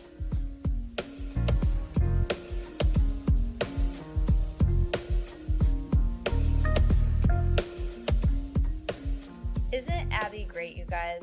I absolutely love her. It's me again, if you couldn't tell. And I just wanted to say again, happy holidays. Thank you for getting to the end of the episode. Thank you for listening every single week. I really do love you guys. Thank you, Abbey, for coming on the show. I love you. And please support the Amiga shop. It's amazing. When Abbey was first telling me about the concept, I was so proud of her. I was so excited for her. And buy a t-shirt, buy some jewelry, buy a gift, a New Year's gift for someone, and buy something for yourself. She told me about the concept and she said, I just thought it'd be really cool if all of my friends and I walked around with shirts that say Amiga on them. And I think it's really cool too. So basically all I wear is Amiga shop stuff. So let's all get some shirts and sweatshirts and tank tops and hats. Or if you're me, get it all. Or just one thing, whatever.